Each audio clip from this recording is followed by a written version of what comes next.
saya lihat dari tugasnya itu ini sudah mengerjakan ya, sudah dikerjakan. Yang belum itu, kalian kelas B atau kelas A? Di ininya ya, di classroom-nya. A, Pak. Kelas A. Ya.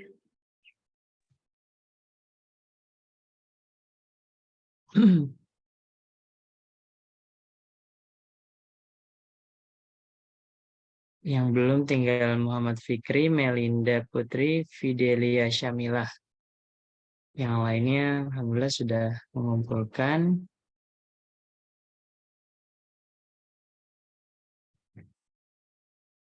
Kita mulai dari Vicky ya, Muhammad Vicky Abdillah.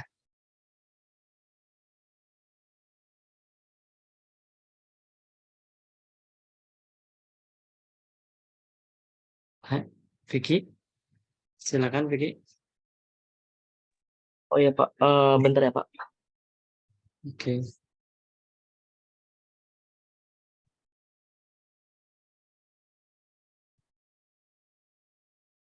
Selanjutnya bisa disiapkan juga Fatin ya. Fatin habis itu Brody.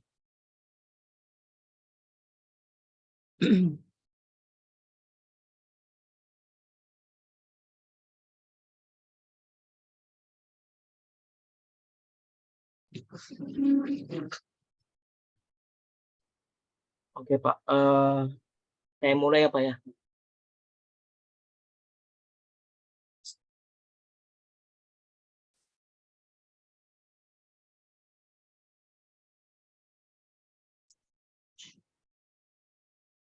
Oke, silakan. Silakan. Oke Pak. Assalamualaikum warahmatullahi wabarakatuh. Selamat pagi Pak Yusuf dan teman-teman semuanya. Mungkin langsung aja kali ya, materi yang atau jurnal yang saya bawain dalam financial management pada tugas kali ini, yaitu ada 3. Yang pertama, financial management practice and firm performance among micro Bisa share screen kah? saya screen ininya apa ya? Bentar ya Pak ya. Tugasnya. Ya, bentar ya Pak.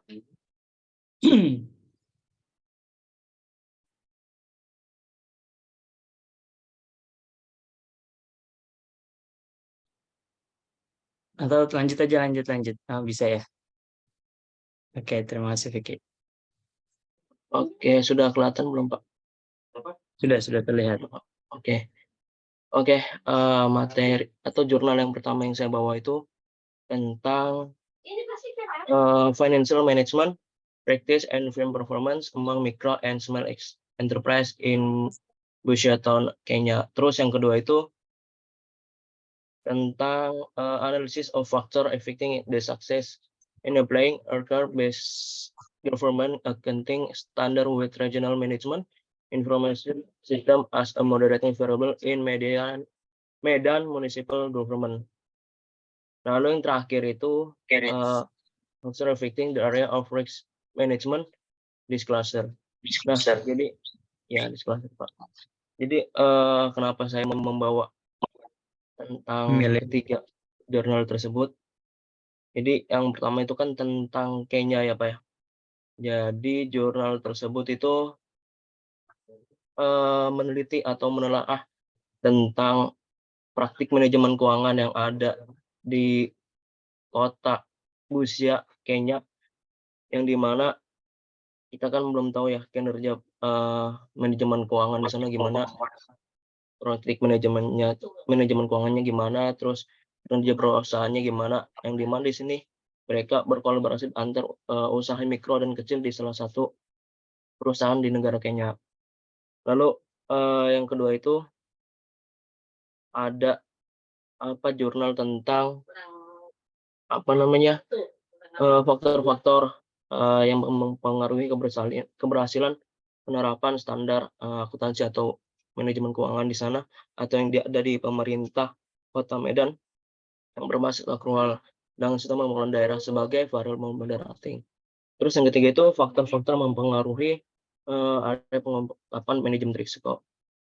Dan teori-teori yang ada di dalam yang di dalam jurnal yang saya ambil itu, yang dimana itu ada teori pasar modal efisien, teori keagenan, lalu ada teori struktur modal, dividen, teori diskon aliran kas, dan juga teori-teori lainnya yang mungkin masih belum saya temui.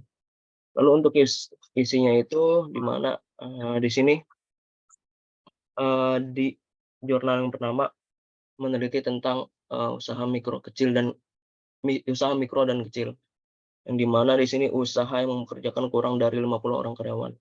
Mikro perusahaan mempekerjakan 0 sampai 9 karyawan, sementara perusahaan kecil itu mempekerjakan 10 sampai 49 karyawan, dan jumlahnya mencapai 75% dari total pekerjaan dan 30% dari produk domestik bruto yang ada di negara Kenya. Namun di 2/3 mikro ini dan di perusahaan kecil gagal dalam beberapa bulan per tahun beroperasi Pak, biasanya di Kenya itu. Dan mayoritas usaha mikro dan kecil ini ditandai dengan tingkat pertumbuhan yang rendah, dan transisi ke perusahaan menengah itu perusahaan dan besar itu belum bisa mencapai biasanya di sana, Pak. Lalu untuk akses mengekspansi di sana tuh tingkatnya juga rendah dalam pertumbuhannya, dan penelitian ini berupaya untuk menilai beberapa atau seberapa finansial praktik manajemennya di sana, praktik manajemen keuangan yang mempengaruhi kinerja mikro dan kecil di kota Busia, negara Kenya. Oke, mungkin langsung kedua aja kali ya. Untuk jurnal kedua ini bertujuan untuk pertama itu mengetahui pengaruh sumber daya manusianya, lalu komitmen organisasinya, komunikasi, dan gimana basis akrual manualnya yang ada di pemerintah Kota Medan. Lalu yang kedua itu manajemen daerah, yang dimana sistem informasinya dalam memoderasi korelasi sumber daya manusianya. Lalu penelitian ini juga menggunakan metode kausalitas dan dimana menggunakan populasi orang. Terus mungkin lanjut ke jurnal selanjutnya, yang dimana penelitian ini untuk menganalisis pengaruh leverage ukuran perusahaan, profitabilitas atau keuntungan, dan juga auditor pada tingkat pengungkapan manajemen risiko. Dan ini untuk menggunakan penelitian perusahaan non keuangan yang terdaftar pada tahun 2016 MSCI Indonesia Indeks periode 2016. Lalu data penelitian ini digunakan juga untuk perusahaan laporan tahunan yang dapat diakses melalui website perusahaan yang bersangkutan atau yang ada di dalam jurnal tersebut, dan juga bisa diambil di situs web B atau di index.co.id. Dan metode analisis ini juga menggunakan regresi berganda, Pak. Oke, mungkin segitu aja kali ya, Pak, presentasi dari saya. Terima kasih Vicky. Kalau saya lihat ini jurnalnya ada 3 berarti ya. Yang pertama betul, dan Pak. kedua itu sesuai dengan keuangan, yang pertama dan ketiga, yang kedua itu ke akuntansinya ya. Jadi walaupun teorinya sama, bisa memakai teori dari manajemen keuangan, tapi pada dasarnya yang kita bahas di sini fokusnya lebih ke arah manajemen keuangannya ya. Oke, yang pertama dan ketiga ini kalau kita lihat sebagaimana jurnal di artikel jurnal ya. Jadi bedanya itu artikel itu yang tadi diperlihatkan oleh Vicky, kalau jurnal itu kan websitenya juga seperti majalah, di dalamnya itu ada artikel-artikelnya gitu. jurnal itu dulunya juga versinya cetak, jadi isinya tuh seperti majalah, jadinya kumpulan-kumpulan artikel gitu ya. Jadi artikel yang tadi ditampilkan oleh Vicky, itu saya lihat, sangat bisa dipelajari ya untuk, penelitian riset di bidang manajemen keuangan.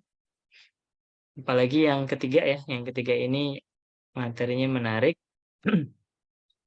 Mungkin yang agak bingung ini kalian baca angka-angkanya gitu ya, di result-nya itu kan ada berbagai macam angkanya. Mungkin kalau di, eee, metodologi penelitian ya, ada tools-tools yang bisa membahas poin tersebut lebih lanjut. Baik, kita melanjutkan ke Adik Ilhamullah dulu ya. Adik minta duluan ini. Silakan Adik. Izin teman-teman semuanya share screen dulu ya. Ya, jadi untuk jurnal kali ini itu diambil dari artikel Financial Risk Management in the Construction Projects. Ini dari Journal of King's University ngomongin mengenai engineering science. Jadi di sini kenapa saya tertarik memilih jurnal ini dibanding jurnal-jurnal yang lain gitu ya. Sebenarnya banyak opsinya, tapi saya pilih ini karena di dalamnya itu selain membahas resiko, di sini juga ngebahas mengenai manajemen resiko. Terus juga proyek konstruksi dalam industri konstruksi itu dimuat di dalamnya. Terus juga dikasih contoh di Lebanon sebagai bentuk konkretnya mengenai manajemen keuangan dan ekonomi di sana kayak gitu. Nah, lalu untuk teori-teori mendasar yang digunakan itu banyak. Jadi berdasarkan dari definisi yang dibilang oleh Pak Sugiono gitu pada tahun 2010 mengatakan bahwa landasan teori adalah alur logika atau penalaran yang merupakan seperangkat konsep, definisi, dan proporsi yang disusun secara sistematis. Suatu penelitian baru tidak bisa terlepas dari penelitian yang terlebih dahulu sudah dilakukan oleh penelitian yang lain. Nah, di sini itu banyak yang dimuat gitu ya. Di sini ada dari Flaknan dan teman-teman gitu ya pada tahun 2006.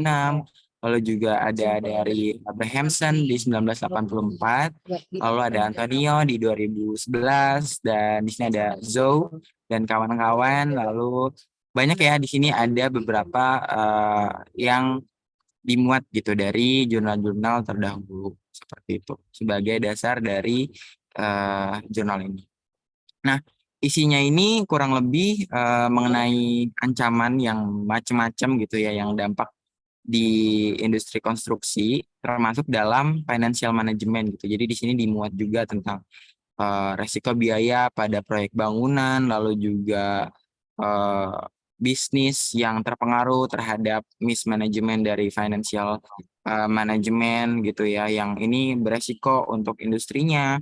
Terus juga di sini juga dimuat gitu ya terkait dengan fluktuasi mata uang, inflasi, lalu juga di sana ada problem gitu kalau komunikasi dan kurangnya solvabilitas itu jadi apa ya, jadi masalah di sana. Nah, di sini kuncinya adalah dari yang saya baca itu komunikasi sih yang perlu ditekankan lagi, dimuat lagi, lalu juga diperketat lagi untuk manajemen proyek dari si proyek yang ada di Lebanon ini. Jadi di proyek konstruksinya itu kurang komunikasi yang ada di sana. Lalu juga di sini ngomongin mengenai manfaat manajemen risiko finansial, terus juga dijelasin gimana sih manajemen finansial yang efektif untuk sebuah proyek konstruksi kayak gitu-gitu. Nah, ini kurang lebih bisa dibaca seperti itu.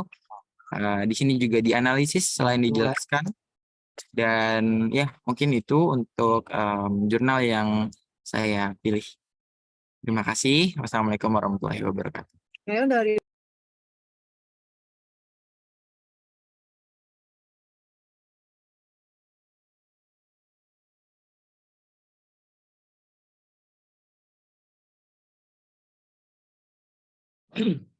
Ya, terima kasih Adek. Ini agak rumit ya kalau saya bacanya itu dia manajemen risk secara keseluruhan dan metodologinya juga cukup unik. Ini beda dengan yang tadi Vicky. Kalau di Vicky itu yang biasa anak S1 lakukan ya. Jadi dicari apa variabel-variabelnya, kemudian dianalisis hasilnya seperti apa. Kalau yang manajemen risiko ini dia melibatkan faktor literatur review juga, kemudian jadi dia banyak membaca bahan-bahan seperti yang kita lakukan ya, kita baca nih, kita analisis bagaimana manajemen risiko di bidang tersebut. Kemudian dia juga melakukan survei. Jadi beberapa tahapan dilakukan untuk mengkonfirmasi apakah yang dia dapatkan itu benar atau tidak. Ini sifatnya lebih ke arah kualitatif, mixed method sebenarnya ya, tapi kualitatifnya cenderung tinggi. Nah, menarik, terima kasih Adek. Jadi kalau yang seperti tadi itu, yang ada itu, teori-teorinya itu lebih terlihat ya, karena fokusnya ke analisis. Kalau yang statistik, yang kuantitatif, kita biasanya cenderung langsung menjelaskan hasil statistik, fokusnya begitu. Silakan berikutnya tadi adalah habis Adek itu, habis Vicky Adek Fatin ya, Fatin Alia Hamdi. Setelah itu Brody. Silakan Fatin, ada? Ada Pak. Apakah sudah terlihat? Oke. Sudah terlihat Fatin. Oke, Assalamualaikum warahmatullahi wabarakatuh. Selamat pagi Pak Yusuf. Perkenalkan saya Fatin Aliamdi. Jadi pada tugas kali ini saya mengambil dari jurnal dengan judul Capital Structure of Internet Companies. Jadi subjeknya itu struktur kapital gitu ya, atau struktur modal gitu. Yang mana struktur modal ini kan diambil perusahaan dalam mendanai aset mereka melalui kombinasi dari ekuitas, utang, ataupun surat berharga campuran. Nah, alasan saya memilih jurnal ini adalah karena struktur modal itu menurut saya merupakan hal yang penting dalam sebuah perusahaan, karena kapital struktur ini kan ke depannya bakalan menentukan pembiayaan aktivitas perusahaan gitu ya, sehingga dalam menentukan struktur modal ini juga sangat esensial karena ini bisa mempengaruhi kelangsungan dan kinerja suatu perusahaan. Juga ini akan melibatkan sejumlah besar dana yang memiliki dampak jangka panjang pada suatu perusahaan. Nah, untuk teori dalam jurnal ini sebenarnya ada 2, cuman yang relevan itu ternyata cuma pecking order teori. Satunya lagi itu signaling teori, di mana signaling itu kan kayak misalnya kalau misalnya suatu perusahaan itu punya hutang yang besar, itu berarti investor tuh ngelihatnya kayak mereka tuh prospektif gitu, karena mereka bisa melunasi utang tersebut kan. Tapi ternyata di sini tuh yang lebih relevan itu adalah pecking order teori, di mana teori ini dikembangkan sama Donaldson pada tahun 1961 yang menjelaskan urutan prioritas para manajer dalam menentukan sumber pendanaannya atau struktur modal suatu perusahaan. Jadi perusahaan yang profitable atau yang bisa menghasilkan laba yang tinggi itu cenderung memiliki tingkat utang yang rendah daripada perusahaan yang masih berkembang gitu. Pada teori ini, perusahaan itu lebih mengutamakan pendanaan yang didapatkan dari internal. Jadi mereka lebih prefer menggunakan laba yang ditahan dulu daripada pendanaan yang didapatkan dari sumber eksternal atau menerbitkan saham baru. Hal ini didasari oleh alasan bahwa penggunaan laba yang ditahan atau ekuitas internal itu cenderung lebih mudah gitu kan. Mereka nggak perlu mengungkapkan sejumlah informasi perusahaan yang harus diungkapkan dalam artikel saat menerbitkan obligasi ataupun saham baru gitu. Nah, untuk preferensi manajer dalam urutan pendanaan di teori ini itu ada pendanaan internal yang tadi, jadi mereka pakai laba perusahaan atau laba yang ditahan, terus juga mereka bisa pakai dividen yang konstan ataupun yang fluktuatif. Nah, untuk yang terakhir mereka baru pakai pendanaan eksternal. Jadi kalau misalnya pendanaan eksternal diperlukan pun, pada teori ini tuh perusahaan akan menerbitkan sekuritas yang paling aman terlebih dahulu, jadi nggak langsung ke saham gitu. Perusahaan akan memulainya dengan mengajukan utang, kemudian obligasi, dan terakhir saham sebagai alternatif. Penerbitan saham ini dipilih sebagai alternatif terakhir dalam teori ini karena penerbitan saham merupakan sinyal bagi pemegang saham atau calon investor tentang kondisi dan juga prospek perusahaan mendatang yang kurang baik. Berdasarkan urutan pendanaan struktur modal yang terdapat di pecking order teori ini, dapat disimpulkan bahwa pendanaan utang eksternal ini tuh bakalan terjadi cuman kalau misalnya pendanaan internal itu mengalami defisit. Nah, Terus untuk isi dari artikel tersebut, artikel atau jurnal di atas itu merupakan jurnal yang membahas mengenai struktur modal yang diambil pada beberapa perusahaan industri internet. Pada jurnal tersebut, mereka tuh menggunakan 71 perusahaan sebagai sampel, yang diantaranya merupakan 29 perusahaan besar dan 42 perusahaan kecil atau berkembang. Nah, analisisnya menghasilkan pada jurnal ini menunjukkan bahwa perusahaan besar yang ada pada industri internet indikasi under leverage atau memiliki jumlah utang yang sedikit pada struktur modalnya. Jadi porsi utang sama ekuitasnya atau sahamnya itu lebih sedikit gitu daripada yang lainnya gitu. Contohnya itu ada Google. Jadi Google ini dia itu punya jumlah optimal debt ratio atau rasio maksimal utangnya itu tuh sebesar 16,2%. Namun ternyata pada waktu itu, ini tahun 2013, mereka tuh cuman memiliki current debt ratio sebesar 8,8%. Jadi mereka tuh sebenarnya cuman pakai 8,8% utang sebagai struktur modalnya gitu. Selain itu, perusahaan lainnya yang bergerak di industri internet, Yahoo juga menunjukkan tren yang sama di mana pada tahun 2013 ini Yahoo memiliki current debt ratio-nya itu sebesar 6,3% dan optimal debt ratio-nya sebesar 25%. Terakhir kali Yahoo memiliki jumlah rasio utang yang lebih tinggi dari rasio utang optimal itu tahun 2003 sampai 2004, di mana waktu itu tuh ada kejadian yang .com bubble bursting itu. Jadi perusahaan tuh mengalami kekurangan dana internal gitu. Akhirnya mereka memutuskan untuk pakai dana eksternal dulu gitu, yang utang gitu kan. Mereka mengajukan kredit. Nah, hal ini berarti menunjukkan bahwa debt ini juga dipengaruhi oleh kondisi pasar. Ketika ekonomi pasar membaik, pendapatan perusahaan juga tentunya akan meningkat dan rasio utang menurun. Jadi contoh perusahaan Google dan Yahoo tadi kan juga sesuai dengan teori pecking order ya. Kalau misalnya perusahaan labanya tinggi, kayak Google sama Yahoo kan itu giant company gitu ya. Dia udah gede banget perusahaannya gitu. Jadi mereka tuh memiliki jumlah utang yang lebih sedikit karena mereka sudah memiliki pendanaan internal yang cukup. Sehingga mereka akan berpikir bahwa penggunaan dana dari eksternal itu bakalan jadi alternatif paling terakhir dalam struktur modal. Selanjutnya, pada artikel ini juga ditemukan bahwa perusahaan-perusahaan kecil yang sedang berkembang itu terindikasi over leverage atau memiliki jumlah utang yang lebih banyak pada struktur modal. Contohnya Edias.com. Dia itu sebenarnya cuma punya optimal debt ratio itu sebesar 0% gitu. Tapi pada kenyataannya current debt ratio yang mereka ambil itu sebesar 59,54%. Jadi ini kan over leverage banget gitu ya. Nah, yang pada akhirnya perusahaan-perusahaan kecil ini cenderung menggunakan debt atau utang pada struktur modalnya karena mereka belum memiliki pendanaan internal yang cukup, karena mereka kan masih merintis gitu, sehingga mereka menggunakan pendanaan eksternal yang berlebihan. Hal ini juga menyebabkan banyak perusahaan kecil ini gagal dalam perjalanannya. Perusahaan ini juga memiliki resiko tinggi karena mengambil utang di luar batas kemampuannya, dan juga mereka hanya mendapatkan dukungan dana yang sedikit dari investor. Mungkin sekian presentasi dari saya.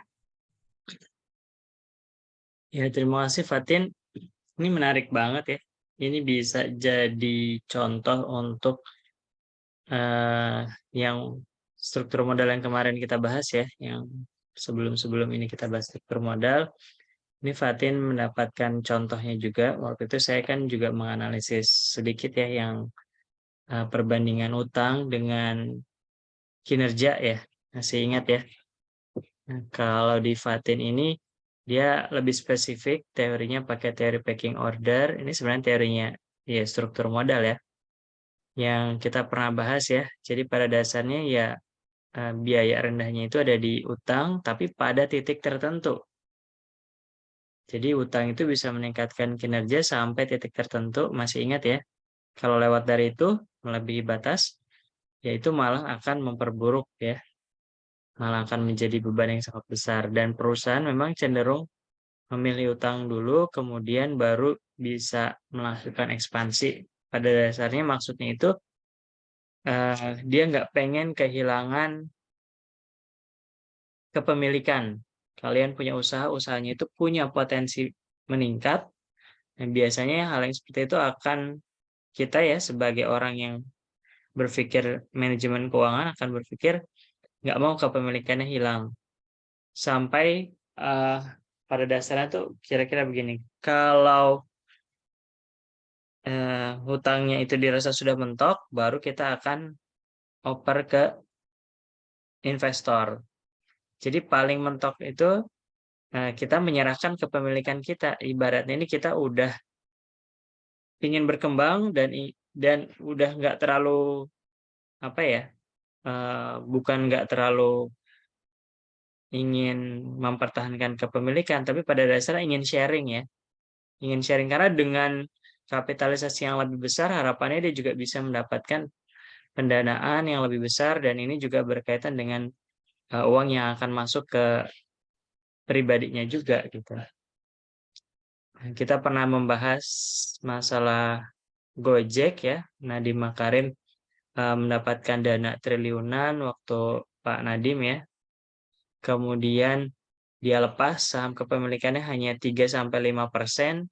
Nah, kemudian dia jadi menteri. Kan banyak yang seperti itu ya. Jadi melepaskan kepemilikannya karena sudah mendapatkan pendanaan yang besar, tentu secara tidak langsung dia juga dalam tanda kutip seperti menjual perusahaan. Dia masuk kategori orang terkaya di Indonesia juga ya. Nah, karena hal tersebut. Jadi ya sistemnya bisnis juga ini. Sama halnya ketika kalian bikin bisnis kecil-kecilan, kemudian ada orang yang tertarik, bisnis kalian mau dibeli seharga 2 miliar misalnya. Nah, kalau menurut kalian itu sepadan ya, dan kalian bisa mendapatkan pemasukan dari yang lain atau bikin bisnis yang baru, ya nggak jadi masalah juga bisnis tersebut dalam tanda kutip seperti dijual gitu ya, atau berpindah kepemilikan. Nah, tapi kalau misalnya menurut kalian tadi misalnya yang beli itu harganya cuma 10 juta gitu, padahal bisnis kalian menurut kalian sudah setara dengan 100 juta misalnya, ini kan nggak worth ya buat diambil. Ya mau mengembangkan bisnisnya gimana? Utang. Utang, kemudian nanti begitu bagus lagi nanti sampai ada investor yang mau masuk dengan nominal yang worth gitu ya. Nah, ini nggak jadi masalah. Ini teori picking order kira-kira menggambarkan seperti itu. Jadi banyak sekali perusahaan-perusahaan besar juga yang mempertahankan kepemilikannya. Kalau kalian lihat di BCA ya, di Unilever, walaupun dia share ke publik, tapi pada dasarnya ownernya itu punya mayoritas. Nah, ketika mereka melakukan itu ya, kalau kita lihat ya, owner-owner itu ya masih menjadi orang-orang terkaya di Indonesia, di dunia ya sampai saat ini. Terima kasih Fatin. Next, Brody ya. Brody Andren. Silakan Brody. Ya Pak, saya Pak. Cuman saya mau connect ke laptop dulu sebentar ya Pak. Oke. Apakah yang lain ada yang sudah siap sambil menunggu Brody? Setelah ini Sekar, Sumayah, Bintang. Silakan kalau ada yang siap lebih dulu. Sekar, Sumayah, Bintang.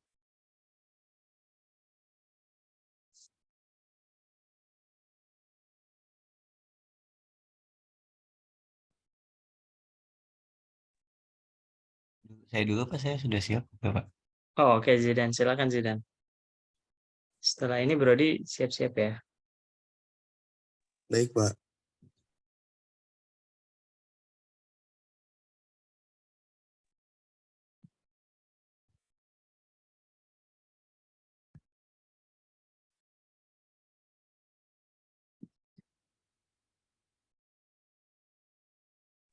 Sudah terlihat belum Pak? Sudah. Sudah. Baik, Assalamualaikum warahmatullahi wabarakatuh.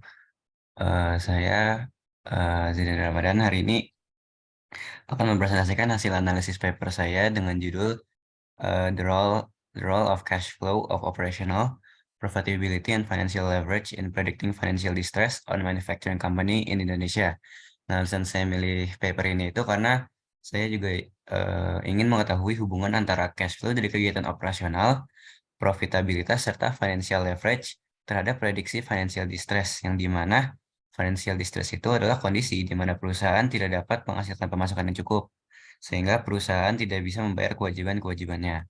Nah, teori-teori yang digunakan dalam paper ini, pertama ada Z-score. Itu adalah teori yang dikemukakan oleh Altman dengan tingkat akurasi 95% dalam memprediksi kebangkrutan suatu usaha. Nah, persamaan Z-score ini biasanya seperti gambar ini. Nah, dengan penjelasannya tuh kalau misalnya skor Z-score-nya itu memiliki 2,99, itu artinya perusahaan itu dalam kondisi baik dan keuangannya itu dia lagi bagus. Terus perusahaan dengan Z-score di antara 1,81 dan 2,99 itu dia berada di daerah netral. Biasanya itu karena ada misklasifikasi atau financial problem yang harus dikelarin secepat mungkin oleh manajer atau sebelum perusahaannya dia bangkrut.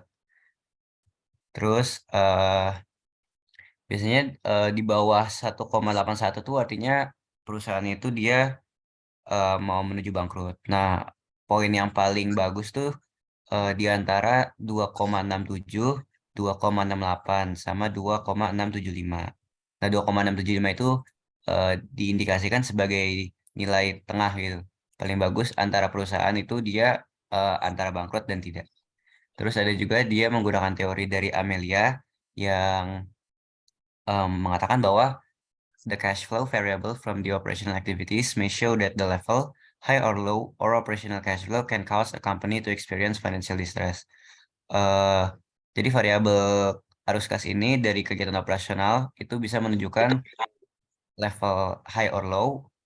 Ya, arus kas itu tinggi atau rendah itu bisa memengaruhi kesempatan sebuah perusahaan manufaktur dalam terjadinya financial distress. Terus juga dari Rodoni dan Alit dari tahun 2010, by looking at the financial condition that company can expect, three circumstances that may cause financial distress, which is capital insufficiency or lack of capital, the amount of debt and interest, and suffer losses. Terus dari isi papernya itu, isi paper itu dia mencoba membuktikan 3 hipotesa yang dikemukakan peneliti melalui penelitian deskriptif dengan penggunaan analisis data statistik. Nah, 3 hipotesa yang ingin diuji itu adalah yang pertama itu dia hipotesa 1, kalau operational cash flow harms financial distress, atau arus kas dari kegiatan operasional itu dia berdampak negatif terhadap financial distress, atau bisa mengurangi kesempatan perusahaan dalam mengalami financial distress. Untuk hipotesis 2 itu sama profitability atau dihitungnya dari ROI itu dia juga mengurangi kesempatan perusahaan manufaktur dalam mengalami financial distress. Terus buat hipotesis 3 itu financial leverage has a positive effect on financial distress. Nah, hasilnya itu dibuktikan untuk satu hipotesa ya. Untuk hipotesa 1 itu dia dinyatakan benar. Ternyata arus kas uang dari kegiatan operasional itu memiliki efek positif terhadap financial distress.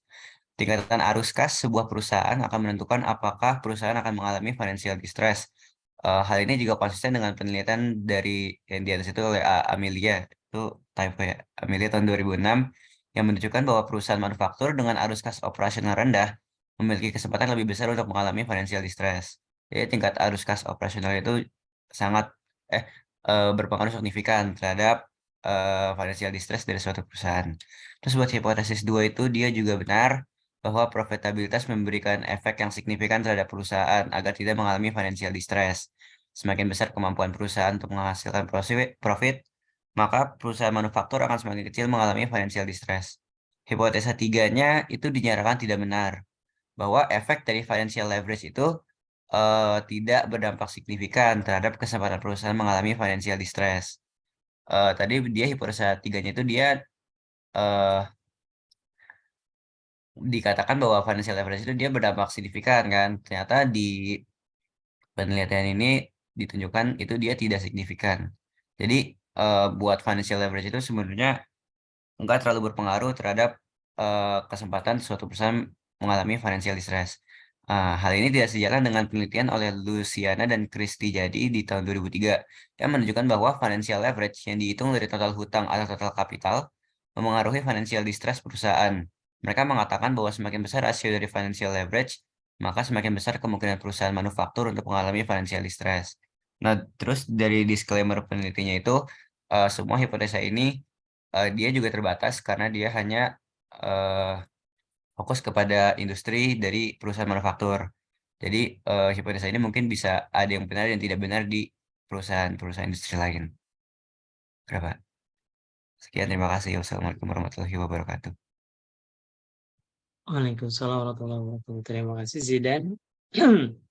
Ini biasanya kalau kita lihat istilahnya menarik ya. Ada financial distress, ada Altman Z-score. Itu kegiatannya itu kira-kira memprediksi kebangkrutan. Ini kalau dilihat sih terdengar unik ya, walaupun sebenarnya di manajemen keuangan sudah sering dilakukan, sudah ya orang-orang sudah tahu rumus Altman Z-score, bahkan ada aplikasinya ya. Kita tinggal masukin aja nih pendapatan dan sebagainya ya. Jadi perusahaan itu bisa diprediksi kira-kira nih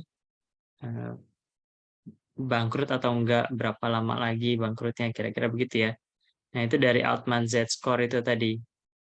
Ini menarik kalau kita misalnya mau mengecek di industri teknologi. Ini agak-agak meragukan Altman Z-score-nya ya. Nah, tapi ternyata mereka sebenarnya tidak dalam kondisi bangkrut gitu. Jadi dari segi pendapatan negatif ya.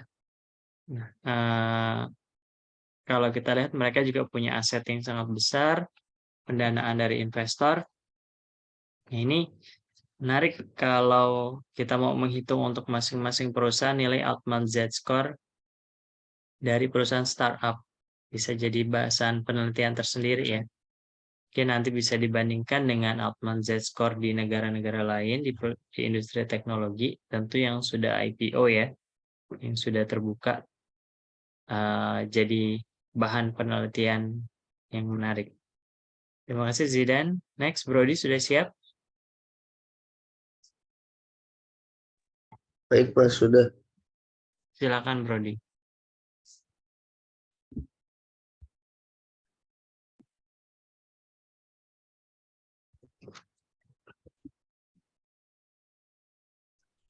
Saya izin share screen dulu.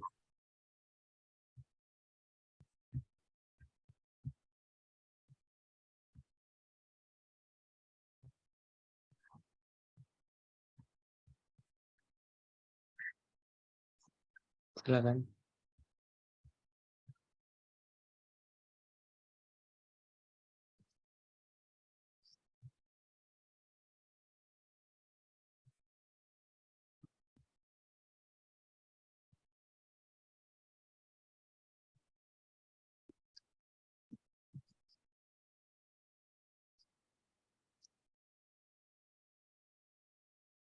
Oke, sudah terlihat kan ya Pak? Sudah. Oke, jadi kali ini saya akan menjelaskan tentang pengaruh risk management dalam memediasi corporate coverage terhadap firm financial performance pada perusahaan perbankan di Indonesia. Jadi isi dan keterangannya yang pertama kali saya bahas itu berdasarkan dari penelitian yang saya dapatkan, nanti saya akan menunjukkan artikelnya juga, bahwa kepemilikan manajerial, kepemilikan pemerintah, ukuran dewan, independensi dewan, dan remunerasi CEO berpengaruh signifikan terhadap kinerja keuangan perusahaan yang dimediasi oleh manajemen risiko. Yang dimana sedangkan untuk kepemilikan internasional, kepemilikan asing, kepemilikan pemegang blok dan independensi komite audit tidak berpengaruh signifikan terhadap kinerja keuangan perusahaan yang dimediasikan oleh manajemen risiko. Manfaat yang dapat diambil sebagai indikasi bagi manajer keuangan tidak boleh hanya fokus pada rasio keuangan seperti ROA, ROE, dan IPS. Masih banyak faktor lainnya yang mempengaruhi kinerja keuangan. Saran bagi penelitian selanjutnya itu diharapkan dapat menambah variabel penelitian seperti mempengaruhi kinerja keuangan itu seperti apa, karena masih banyak variabel lain yang dapat berpengaruh terhadap kinerja keuangan. Salah satu variabel tersebut itu seperti rasio likuiditas, rasio solvabilitas, dan juga rasio aktivitas yang didukung oleh penelitian dari FEI. yang menyatakan bahwa rasio likuiditas dan rasio solvabilitas dan rasio aktivitas berpengaruh terhadap kinerja keuangan. Lalu saya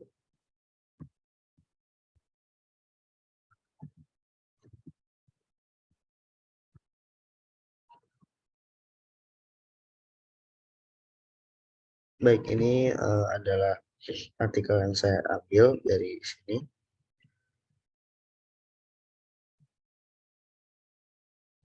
Lalu di sini saya mendapatkan beberapa metode penelitian yang saya pelajari seperti di sini. Ada identifikasi dan pengukuran variabel. Yang di sini ada jenis variabelnya, ada apa aja, lalu nama variabelnya, proksi, simbol, dan definisi variabel operasional dan referensinya di sebelah sini. Lalu juga dia memiliki variabel lain seperti analisis statistik deskriptif,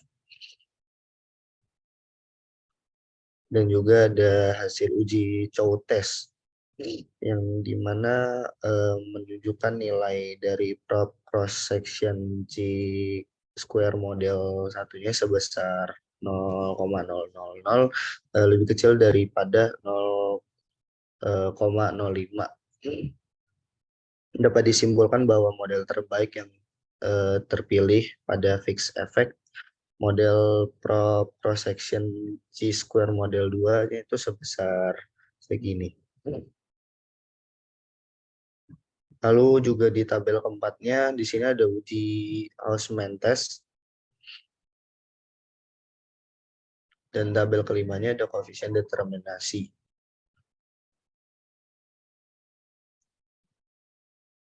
Dari hasil pembahasan itu berdasarkan hasil pengujian pada tabel 6, 7, dan 8 menunjukkan nilai probabilitas pada ROS sebesar 0,000 lebih kecil daripada 0,05. Sedangkan nilai probabilitas pada ROE sebesar 0,000 lebih kecil daripada 0,05. Lalu pada nilai probabilitas pada EPS sebesar 0,000 lebih kecil dari 0,5. Maka dari itu dapat disimpulkan bahwa kepemilikan manajerial dapat mempengaruhi kinerja keuangan perusahaan yang dimediasi oleh risiko manajerial melalui pengukuran ROA, ROE, dan IPS. Jadi yang saya dapat ini adalah jadi sebuah kepemilikan manajerial itu dipengaruhi oleh ROA, ROE, dan IPS. Namun dari sanggahan dari Fei tadi, kalau misalkan yang memengaruhi dari kepemilikan manajerial itu tidak hanya dari ROA dan ROE dan IPS, melainkan juga bisa ditambah dengan variabel rasio likuiditas, lalu rasio solvabilitas, dan rasio aktivitas yang didukung oleh penelitian Fei tadi. Sekian untuk present dari saya, Pak. Terima kasih.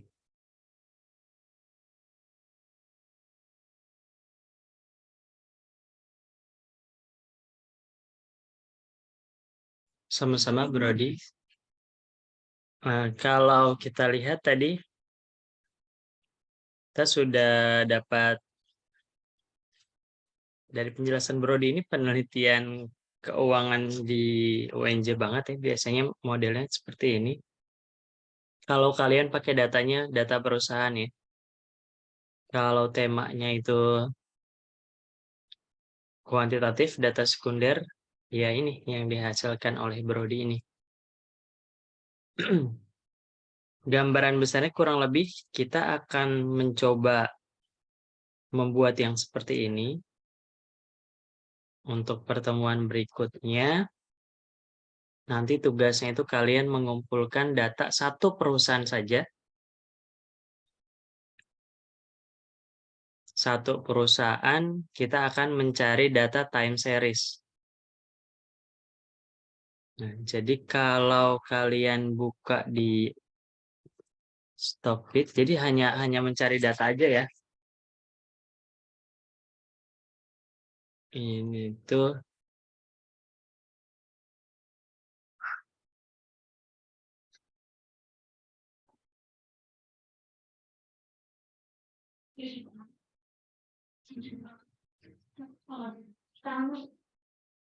Saya share screen ya, mumpung yang Brody ini sangat sesuai ya. Jadi kan kalian bisa dapat data yang seperti ini ya. Kalian bisa daftar di Stockbit, ini nggak perlu bayar. Kalian bisa tinggal masukkan aja email kalian, daftar sebagaimana biasanya ya. Ini kalian bisa lihat data annual atau data quarter. Ini bisa diatur datanya.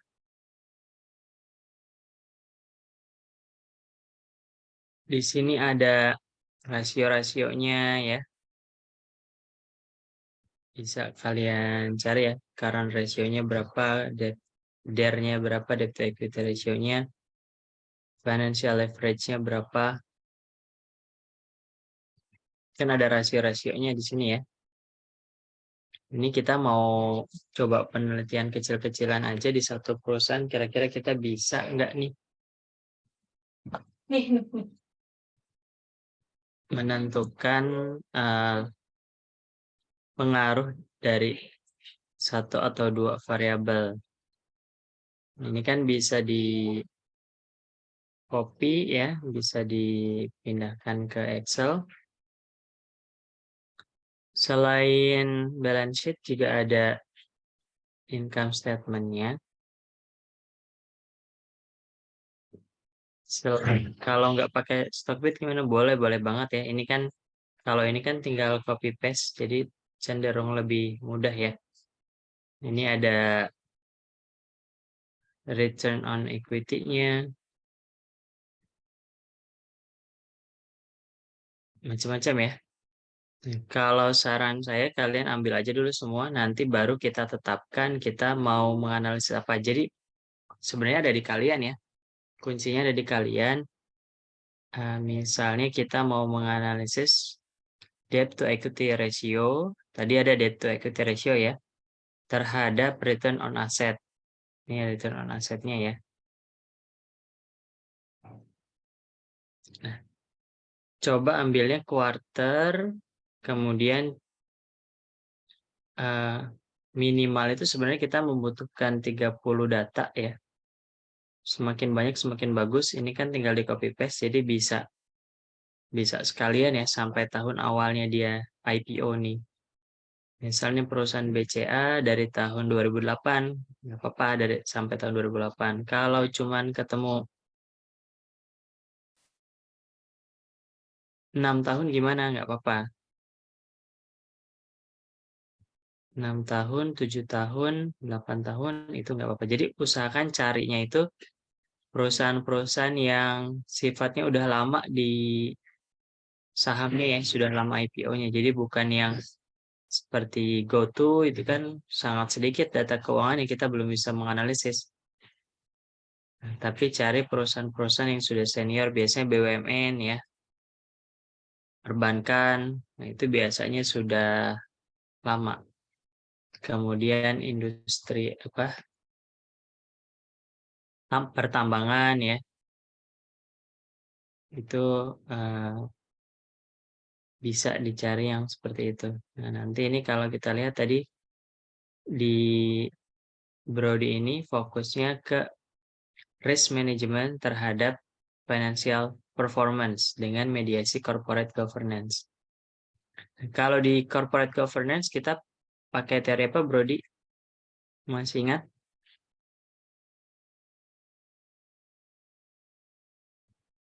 Teori-teori di corporate finance kan ada tentang corporate governance.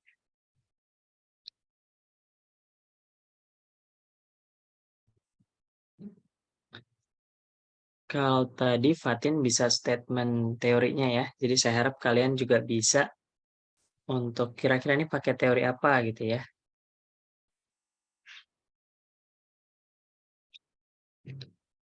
Supaya paham kalau bidang-bidang ilmu keuangan itu yang dipakai yang mana, yang ingin kalian lakukan menggunakan teori yang mana, kira-kira begitu.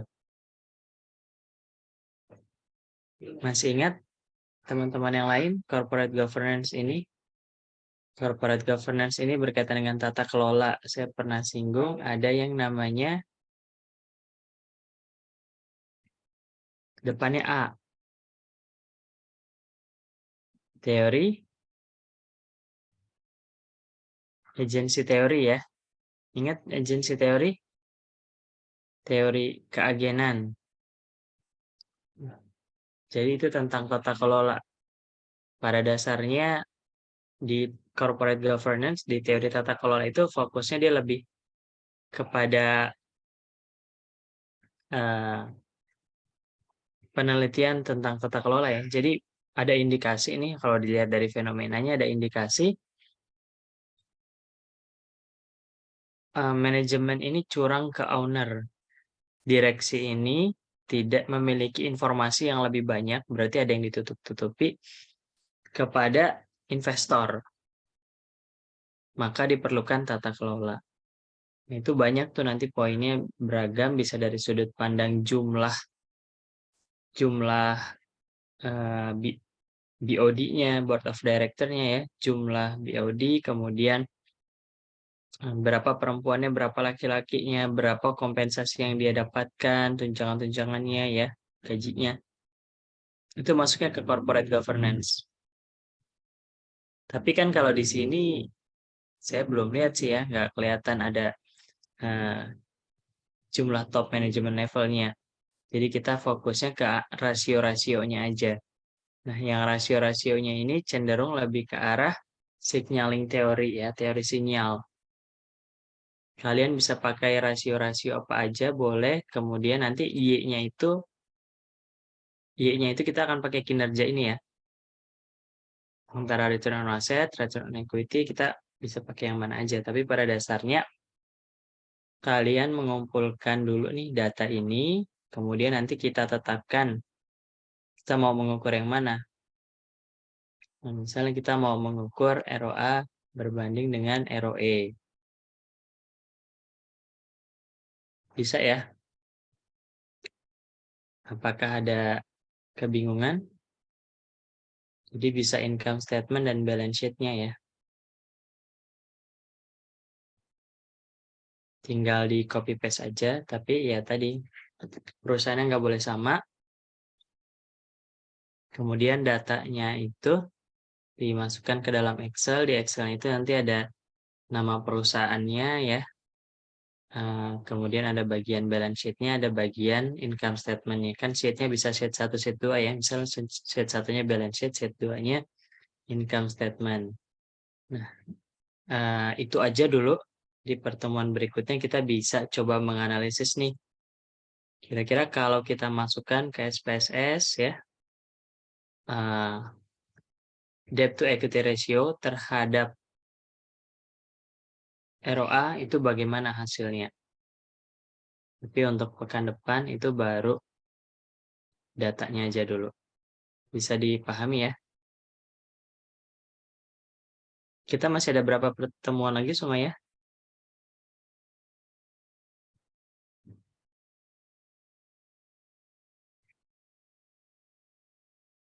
Ini pertemuan ke 13 atau 14 atau berapa?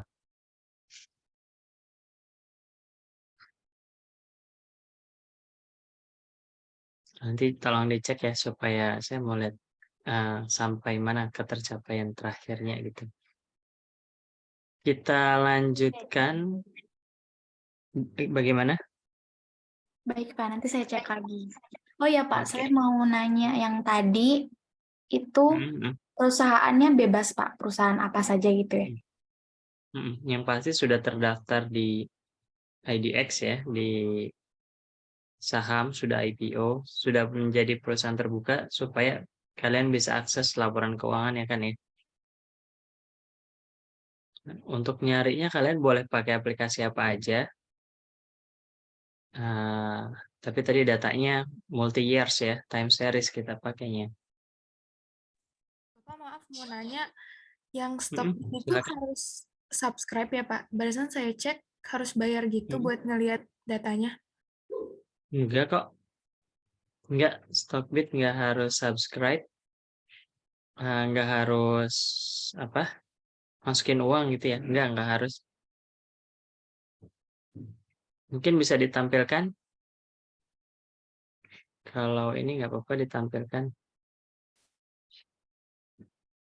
Oke Pak, sebentar. Atau kalau pakai RTI bisnis itu bisa nggak, Pak? Boleh pakai apa aja, boleh mau pakai RTI, mau pakai yang Oke. lain boleh.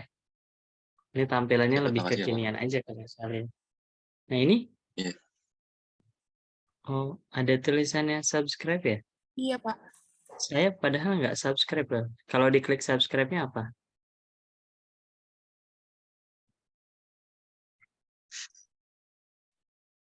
Nah mungkin start your free trial coba.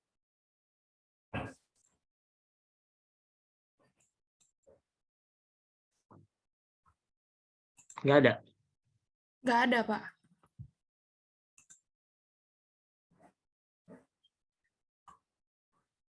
Ini sudah login. Sudah Pak, ini.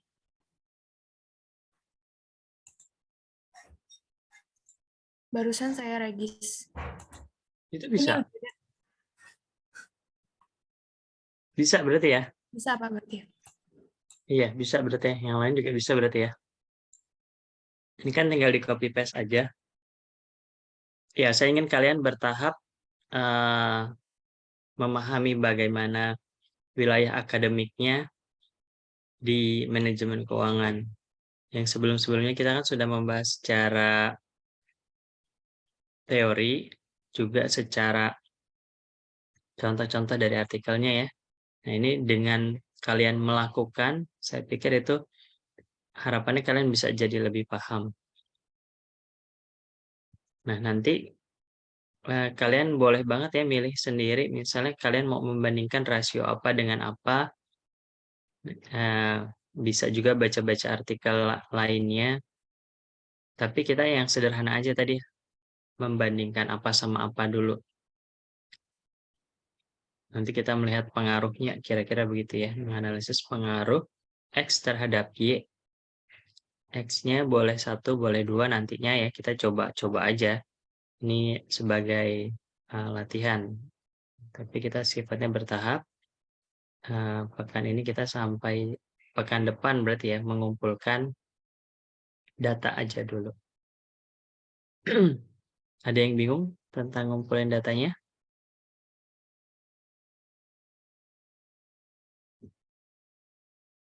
Kalau tidak ada, kita lanjutkan presentasinya ke Sekar Ayu dan Sumayyah, kemudian Bintang. Silakan. Sekar sudah siap? Sudah, Pak. Silakan Sekar.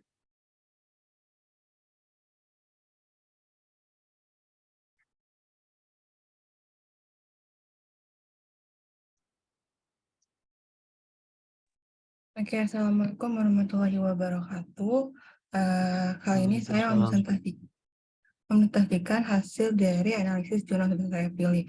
Dulu jurnalnya itu ada The Effect of Profitability, Capital Structure, Company Size, and Dividend Policy on Company Value on Indonesia Stock Exchange. Nah, kenapa saya milih jurnal tersebut itu karena ternyata setiap perusahaan itu harus memiliki nilai perusahaan yang baik. Nilai perusahaan itu tuh juga penting karena untuk bisa mendapat kepercayaan dari investor, perusahaan itu harus memiliki nilai perusahaan yang baik. Karena dengan memiliki nilai perusahaan yang baik, maka dapat mendukung aliran kas atau aliran pendapatan yang diharapkan oleh para investor di masa depan. Isi dari jurnal ini tuh membahas bahwa profitabilitas, struktur modal, dan ukuran perusahaan dan kebijakan dividen itu memiliki pengaruh terhadap nilai dari perusahaan. Terus ada faktor-faktor juga yang mempengaruhi nilai perusahaan, kayak pertumbuhan perusahaan. Jadi pertumbuhan perusahaan itu total aset perusahaan tahun lalu dan pertumbuhan menggambarkan profitabilitas yang akan datang Terus faktor selanjutnya juga ada struktur modal. Struktur modal itu bauran pendanaan permanen jangka panjang perusahaan yang ditunjukkan oleh hutang. Dan struktur modal ini juga penting untuk perusahaan karena berpengaruh terhadap posisi keuangan perusahaan, sehingga manajer keuangan itu harus mengetahui faktor-faktor apa saja yang mempengaruhi struktur modal untuk bisa memaksimalkan kemakmuran pemegang saham atau investor. Terus faktor yang lain juga ada profitability. Profitability itu kemampuan perusahaan untuk menghasilkan keuntungan dan mengukur tingkat efisien operasional dan efisiensi dalam menggunakan asetnya. Terus faktor terakhir itu ada ukuran perusahaan. Ukuran perusahaan itu tuh bisa diukur dari total aset yang dimiliki. Jadi ketika semakin besar total aset suatu perusahaan, maka semakin besar juga ukuran suatu perusahaan. Nah, teori yang digunakan itu yang pertama itu ada profitability. Di profitability itu tuh cara untuk menilai secara tepat seberapa besar return atau nilai balik yang akan diperoleh dari kegiatan investasi. Terus juga ada capital structure. Capital structure itu tuh merupakan proporsi pendanaan dengan hutang perusahaan dengan tingkat pengembangan bisnis yang besar dan membutuhkan sumber pendanaan. Struktur modal ini tuh bisa diukur dengan debt to equity ratio atau DER. Itu perbandingan dari total hutang yang dimiliki perusahaan dengan total ekuitas perusahaan. Jadi ketika nanti semakin tinggi nilai DER-nya, maka akan menentukan komposisi total hutang lebih besar dari total modal sendiri, sehingga semakin besar beban perusahaan, semakin besar juga terhadap krediturnya. Yang ketiga itu ada company size. Ukuran perusahaan itu dapat mempengaruhi nilai perusahaan dilihat dari total aset yang dimiliki oleh suatu perusahaan. Selanjutnya ada kebijakan dividen atau dividen policy. Dividen policy itu pengembalian laba perusahaan yang diberikan oleh perusahaan penerbit dari keuntungan dihasilkan oleh perusahaan kepada pemegang saham.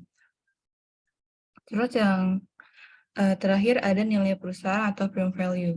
Nilai perusahaan itu harga yang bersedia dibayar oleh calon pembeli jika perusahaan tersebut dijual. Semakin tinggi harga saham, berarti semakin tinggi pula nilai perusahaannya. Dan dari kesimpulannya itu bahwa profitabilitas, struktur modal dan ukuran perusahaan dan kebijakan dividen memiliki pengaruh signifikan terhadap nilai perusahaan manufaktur. Itu presentasi dari saya, kurang lebihnya mohon maaf. Terima kasih. Terima kasih Sekar. Ini mirip ya seperti yang sebelum-sebelumnya. Jadi memang yang dilakukan di manajemen keuangan, kalian mengumpulkan rasionya, kemudian menganalisis apakah berpengaruh atau tidak. Nah, di yang penjelasan Sekar tadi, yang paling pojoknya, yang paling kanannya itu adalah nilai perusahaan.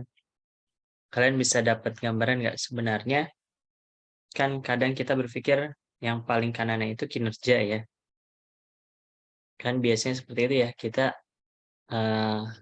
melakukan sesuatu, nanti kita mengukur endingnya ketercapaian kinerjanya seperti apa. Nah, tapi pada dasarnya di manajemen keuangan ini, seperti yang kalian ingat, tujuan utamanya adalah mensejahterakan, memaksimalkan kesejahteraan dari investor, stockholders ya.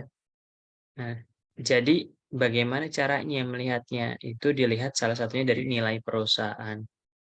Nah, nilai perusahaan ini nanti 11-12 sama harga saham ya, yang membentuk harga saham ini kan dari nilai perusahaan juga. Jadi kalau kita lihat tadi kinerja juga bisa berpengaruh ke nilai perusahaan. Kira-kira begitu gambarannya ya. Jadi rasio-rasio berpengaruh ke kinerja, ROA, ROE dan sebagainya. Nah, kinerja berpengaruh ke nilai perusahaan. Kurang lebih seperti itu gambaran-gambaran di manajemen keuangan. Jadi kalau kita jadi fund manager, kita mengelola uang di perusahaan, targetnya bagaimana caranya nilai perusahaan bisa naik. Baik, terima kasih Sekar. Berikutnya Sumaya ya. Izin share screen ya, Pak.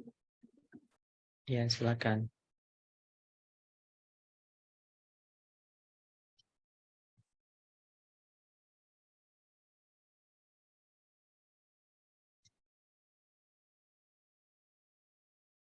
Baik, di sini saya memilih jurnal Bureau of Financial Management in Promoting Sustainable Business Practice and Development yang ditulis oleh Mariam Al-Breiki dari Abu Dhabi University dan juga Hitam Nurben dari University of Oxford.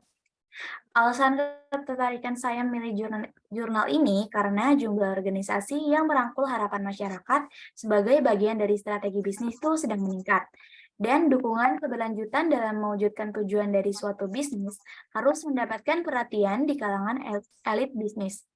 Tingkat pertumbuhan bisnis juga pastinya memerlukan input ataupun masukan dari manajemen keuangan. Maka dari itu menurut saya ini penting untuk dianalisis. Selanjutnya ada teori-teori mendasar dalam artikel.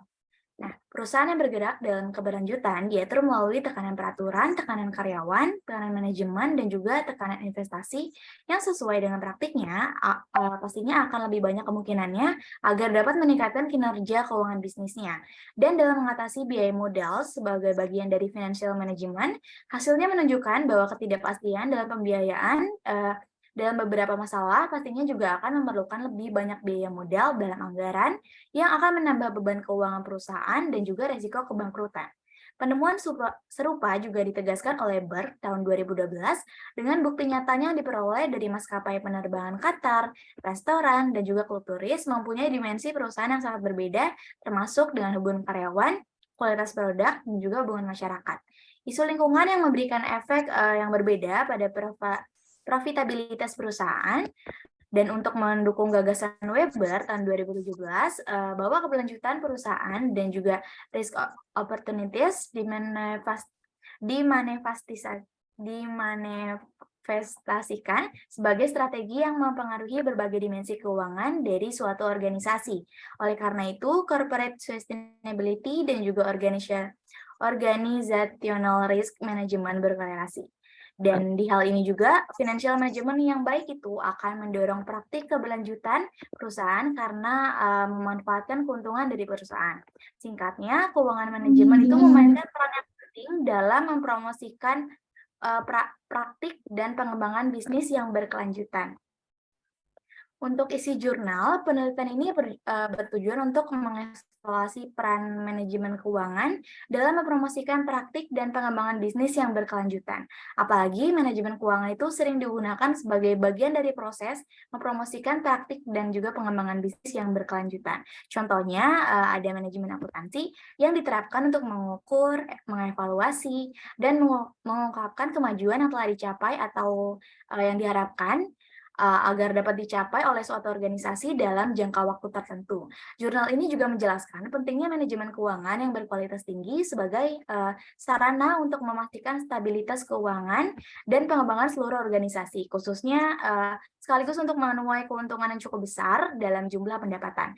Dari itu juga, untuk mencapai sebuah tingkat keberhasilan bisnis yang lebih tinggi, Departemen Keuangan organisasi harus berkomitmen dalam menggunakan proses manajemen keuangan yang tepat. Dan peran manajemen keuangan dalam realisasi kemakmuran bisnis ini juga berkelanjutan secara lengkap dan dibahas secara lengkap di dalam jurnal ini. Terima kasih, sekian dari presentasi saya. Mohon maaf jika ada kesalahan. Wassalamualaikum warahmatullahi wabarakatuh. Waalaikumsalam warahmatullahi wabarakatuh. Terima kasih, Sumaya. Kalau berdasarkan teori yang waktu pekan lalu ini menggunakan teori apa aja Sumaya?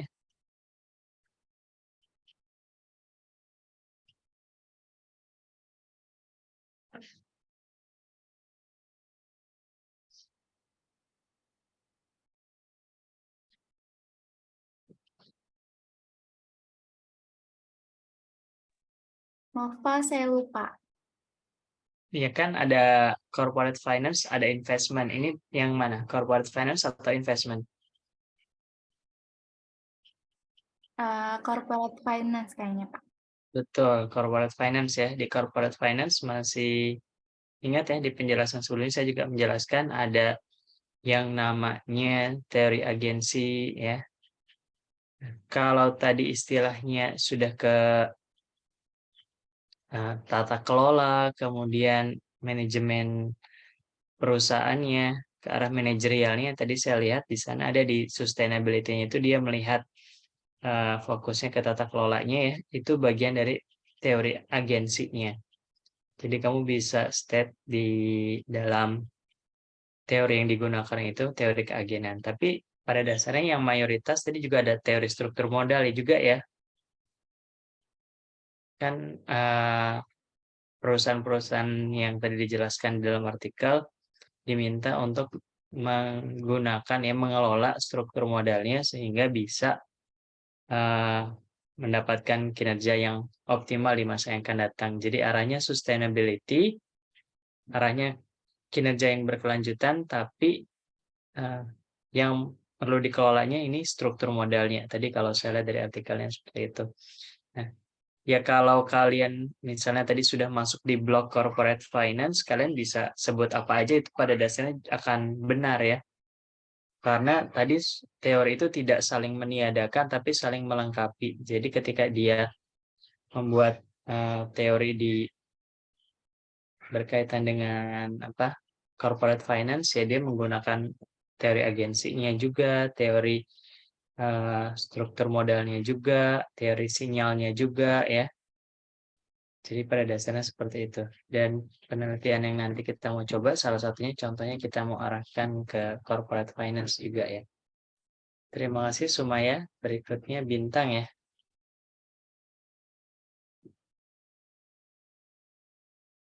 Bintang, enggak? Bintang Demarta Zuhair. Iya, Pak. Izin share screen ya, Pak. Silakan.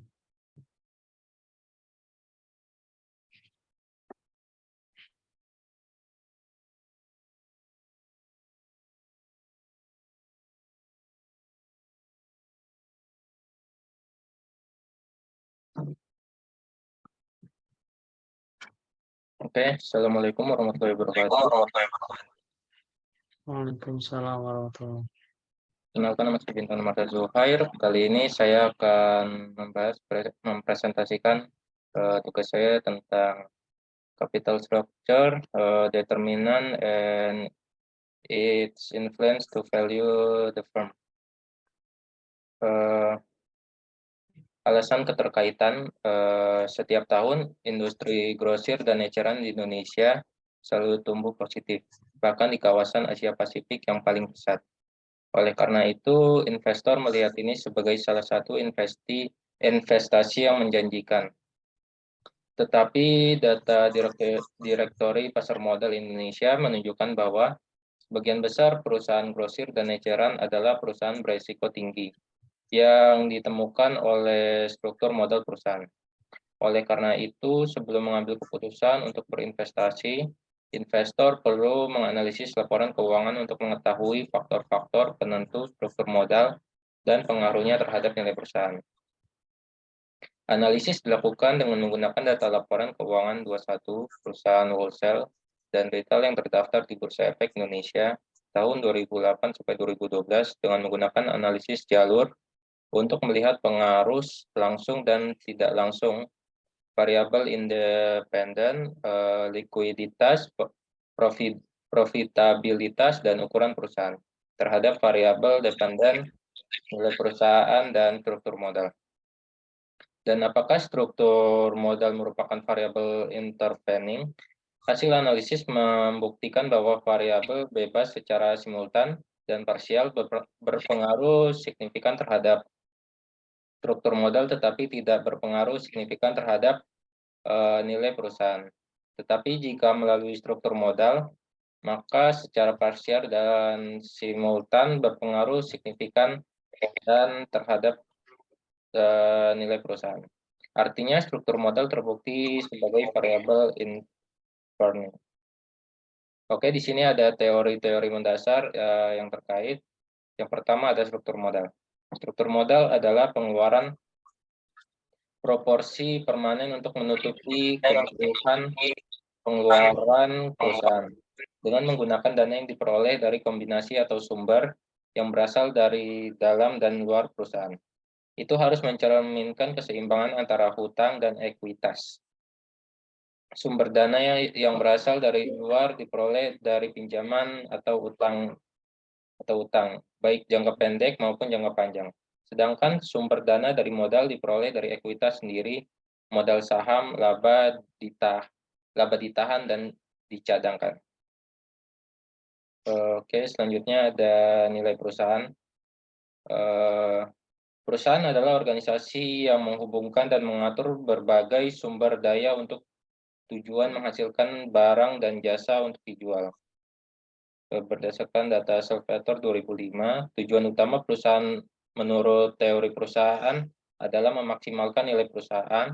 Memaksimalkan nilai perusahaan merupakan hal yang sangat penting bagi suatu perusahaan. Karena dengan memaksimalkan nilai perusahaan berarti juga memaksimalkan kekayaan pemegang saham. Nilai perusahaan adalah nilai pasar sekuritas perusahaan tahun 2005. Nilai perusahaan merupakan tingkat persepsi investor terhadap keterkaitan perusahaan dan sering harga saham. Harga saham yang tinggi membuat nilai perusahaan juga tinggi. Nilai perusahaan yang tinggi akan membuat pasar percaya tidak hanya pada kinerja perusahaan saat ini, tapi juga pada prospek perusahaan di masa mendatang. Oke, selanjutnya ada ini isi pembahasannya. Margenta dan Rizky melakukan penelitian dengan variabel dependen yang digunakan untuk digunakan adalah struktur modal dan variabel independen yang digunakan adalah firm size, tangibility, profitabilitas, pertumbuhan, non-debit tax, yield, umur, dan investasi. Objek penelitian adalah 40 perusahaan manufaktur yang terdaftar di BI periode 2005 sampai 2008. Penelitian ini menggunakan analisis regresi berganda. Kesimpulan dari penelitian tersebut adalah secara umum profitabilitas, likuiditas, pertumbuhan, dan non-debt tax yield berpengaruh terhadap struktur modal. Sedangkan ukuran perusahaan atau tangibility, umur, dan investasi tidak berpengaruh. Dalam penelitian ini, Margenta dan Rizky mengukur pengaruh variabel independen terhadap struktur modal jangka pendek dan struktur modal jangka panjang.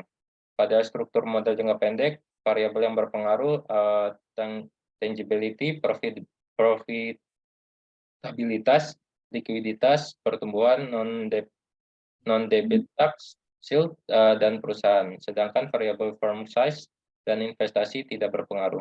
Pada struktur modal jangka panjang, variabel yang berpengaruh terhadap firm size, tangibility, dan non-debit tax, yield. Sedangkan variabel profitabilitas, likuiditas, pertumbuhan, investasi tidak berpengaruh. Mungkin cukup sekian presentasi dari saya. Kurang lebihnya mohon maaf. Assalamualaikum warahmatullahi wabarakatuh. Waalaikumsalam warahmatullahi wabarakatuh. Bintang, ini pada dasarnya agak apa ya? Bisa dibilang saya kurang setuju dengan artikel ini karena dia jadi terlihat kata-katanya ini profitabilitas berpengaruh terhadap struktur modal yang mana dan di sini ada firm size, investasi tidak berpengaruh. Jadi si struktur modal itu sebenarnya mempengaruhi profitabilitas kan kemarin kita bahasnya seperti itu ya. Nah, ini saran dari saya kalau di tugas itu kan kalian mencari dari jurnal internasional ya. Jadi kalau untuk bahan-bahan supaya lebih terpercaya, sebaiknya cari di jurnal internasional bereputasi. Kemudian ini juga penelitiannya terlalu terbelakangnya 2005-2008. Sebenarnya nggak ada masalah dengan itu, tapi yang problemnya di sini nanti ini membingungkan readers ya, audiens ya, pembaca yang melihat jurnal ini karena di teori-teori seperti yang tadi dijelaskan teman-teman kamu terkait dengan packing order dan sebagainya. Jadi si struktur modal itu kita tuh milih mau pakai hutang berapa, saham berapa, kemudian nanti dampaknya ke kinerja itu bagaimana. Kalau di sini dia dibalik ya, kinerjanya bagaimana, lalu struktur modalnya seperti apa. Ya kalau diteliti bisa-bisa aja diteliti, tapi ini kurang sesuai dengan teori. Jadi dalam mencari artikel perlu dilihat juga apakah ini logis atau tidak, apakah ini sesuai atau tidak. Nah, supaya memudahkan hal tersebut, ya carinya di jurnal internasional bereputasi, kira-kira begitu ya. Mungkin untuk teman-teman yang lain juga sarannya seperti itu, karena di hasilnya ini kurang sesuai dengan teori. Baik, terima kasih. Mungkin untuk yang belum presentasi kita bisa lanjutkan juga di pertemuan berikutnya. Pertemuan kali ini kita cukupkan ya sampai di sini. Yang penting kalian sudah punya pembiasaan, sudah pernah mencoba mencari artikel, dan tadi juga saya share tips dan triknya juga ya dalam mencari, menganalisis artikel. Kemudian harapannya nanti kita juga bisa bikin artikel ya dari hal-hal yang sederhana. Tapi sekali lagi itu bertahap. Kita lakukan dari pencarian jurnal ya, kemudian analisis, nanti mulai masuk pencarian data, kemudian nanti kita coba analisis data. Nah, baru berikutnya kita bisa mengaitkan hasil analisis data dengan teori. Kurang lebih arah perjalanan perkuliahan kita seperti itu untuk yang sesi-sesi terakhir sampai di UAS ya. Jadi semuanya tolong diingatkan sudah pertemuan keberapa supaya saya bisa mengatur ritme perjalanan kuliah kita. Oh iya, mungkin nanti saya share juga software SPSS yang mungkin kalian juga pernah punya. Kalian sudah pernah dapat Madlib belum ya? Metodologi penelitian sudah belum? Belum ya? Nah, Belum, ini Pak. oke, belum. Kita memang tidak ke arah metodologi penelitiannya, tapi kita mencoba aja nih. Kan untuk SPSS sendiri nanti kita kerjain bareng-bareng di perkuliahan berikutnya ya. Jadi nanti saya kirim file software SPSS, kemudian nanti kalian install di komputer atau di laptop. Dan nanti pekan depan setelah kita dapat data, kita coba running ya. Jadi saya berikan contohnya, kemudian nanti kalian bisa lakukan supaya dapat hasilnya. Nggak sampai 5 menit sebenarnya, kita masukin data, kemudian analisis. Nah, hasilnya keluar nggak sampai 5 menit. Mungkin analisisnya ya yang perlu usaha lebih, tapi itu tadi bagian dari pembelajaran perkuliahan, nanti saya ajarkan juga di dalam perkuliahan. Mungkin itu aja ada yang ingin ditanyakan sampai sini.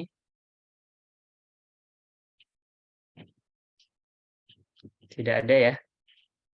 Tidak ada, kita cukupkan, kita tutup dengan membaca doa, berdoa dimulai.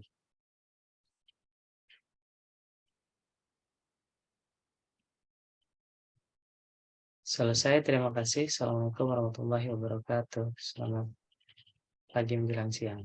Waalaikumsalam, terima kasih. Terima kasih, Pak. Terima kasih, Pak. Terima kasih, Pak.